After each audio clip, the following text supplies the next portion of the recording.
Implementasi pengelolaan bahaya dan risiko ketiga di laboratorium. Yang pertama, organisasi ketiga di lab. Yang kedua, prosedur-prosedur yang aman. Ketiga, pengamanan dari bahan-bahan kimia. Faktor bahaya ketiga.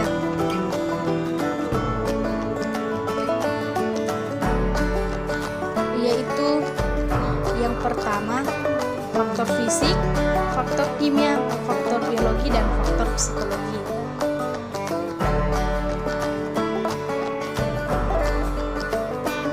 Faktor bahaya fisik seperti ketinggian konstruksi, mesin alat kendaraan, dan lain-lain. Faktor bahaya kimia seperti bahan material yang mudah meledak, radioaktif, terbakar, dan lain-lain. Faktor bahaya biologi seperti dari jamur, virus, bakteri, tanaman, binatang, dan lain-lain. Faktor bahaya psikologi seperti stres, kekerasan, pelecehan, pengucilan, dan lain-lain. Pentingnya sirkulasi. Sirkulasi yang baik adalah yang alami, seperti jendela maupun angin haruslah cukup. Bila menggunakan AC harus menggunakan dengan bijak.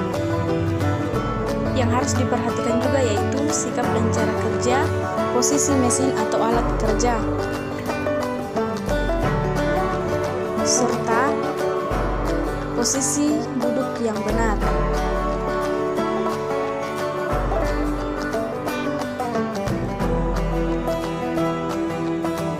Apa manfaat menerapkan K3?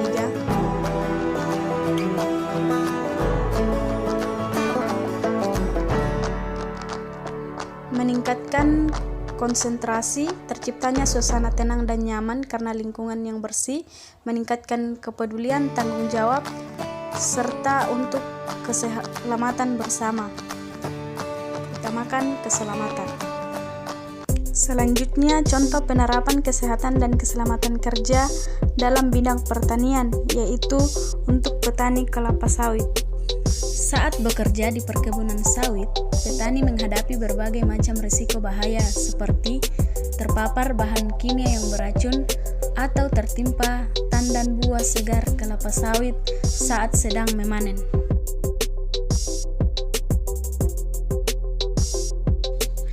Prinsip K3 bertujuan untuk melindungi petani dari bahaya-bahaya tersebut saat sedang bekerja di perkebunan sawit. Menurut undang-undang, ada beberapa syarat tentang K3. Di antaranya, 1.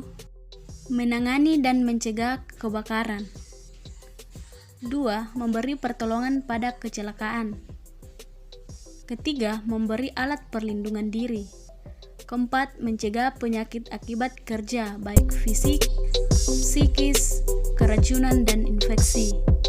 Kelima, mengamankan pekerjaan bongkar muat dan penyimpanan barang. Keenam, menjamin keamanan dan mencegah kecelakaan saat aktivitas berkebun. Petani perlu berhati-hati dengan sumber bahaya yang dapat menyebabkan penyakit atau kecelakaan kerja. Penyakit akibat kerja yang ditimbulkan dan diperparah karena aktivitas kerja. Misalnya, setiap kali petani pergi ke kebun untuk menyemprotkan pestisida, petani berisiko keracunan zat-zat berbahaya dari pestisida tersebut. Selama jangka panjang, bisa menimbulkan penyakit. Kecelakaan kerja juga dapat terjadi saat sedang beraktivitas. Salah satu penyebabnya adalah kurangnya prosedur keamanan, terbatasnya sarana, serta kurangnya kesadaran dan kepatuhan di antara petani untuk mempraktikkan cara bertani yang aman. Hal ini dapat menimbulkan cedera, kerusakan alat, hingga pencemaran lingkungan. Untuk mencegah hal-hal ini, petani perlu memeriksa kecelakaan apa yang sering terjadi dan seberapa parah akibat yang ditimbulkan. Ada jenis kecelakaan dengan risiko rendah, sedang, tinggi, dan ekstrim. Berikut ini cara penanganannya. Untuk resiko rendah di lapangan jarang terjadi, sehingga perlu dibuat aturan atau prosedur untuk pencegahan. Untuk resiko sedang, seperti terhirup pestisida, perlu tindakan langsung. Untuk resiko tinggi, seperti tertimpa pelepah dan TBS, hal ini sering terjadi yang berdampak pada hilangnya hari kerja dan kerugian, sehingga perlu perencanaan dan pengendalian. Untuk resiko ekstrim, perlu pengendalian dan perencanaan secara menyeluruh pada tingkat kelompok tani atau daerah.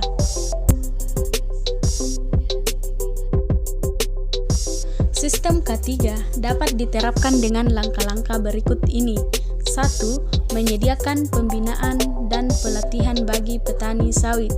Kedua, melakukan identifikasi bahaya yang umum terjadi di perkebunan serta menyusun strategi untuk menangani dan mencegah risiko kecelakaan. 3. Membuat prosedur dan aturan tentang K3. Yang keempat, memastikan petani menaati peraturan K3. Yang kelima, menyediakan sarana dan prasarana bagi petani dan pihak-pihak yang bekerja di kebun kelapa sawit. Untuk mendukung sistem K3, sediakan alat pelindung diri atau APD bagi petani dan orang-orang yang akan bekerja dan berkunjung ke kebun kelapa sawit. Aturan dan rambu keselamatan kerja di tempat yang mudah dilihat. Kotak pertolongan pertama pada kecelakaan atau P3K. Pemeriksaan kesehatan untuk petani secara berkala. Meskipun sudah melakukan persiapan, tetap ada kemungkinan pekerja di perkebunan sawit mengalami keadaan darurat, seperti keracunan pestisida. Kejadian yang tidak terduga ini memerlukan penanggulangan cepat agar tidak terjadi kecelakaan. Di dalam keadaan darurat, jika terjadi keracunan pestisida, maka perlu dilakukan pertolongan darurat pertama. Tetap tenang, ambil waktu untuk berpikir, kenali masalah dan cari penyebabnya. 2. Jika penderita tidak sadar dan benar penyebabnya adalah keracunan pestisida, maka baringkan korban pada posisi badan miring dan tarik kepalanya ke belakang agar saluran pernapasan terbuka. 3. Perlakukan korban sesuai urut kepentingannya, jaga agar tetap bernafas. Jika korban tidak sengaja menghirup dalam bentuk gas, segera bawa korban ke tempat terbuka.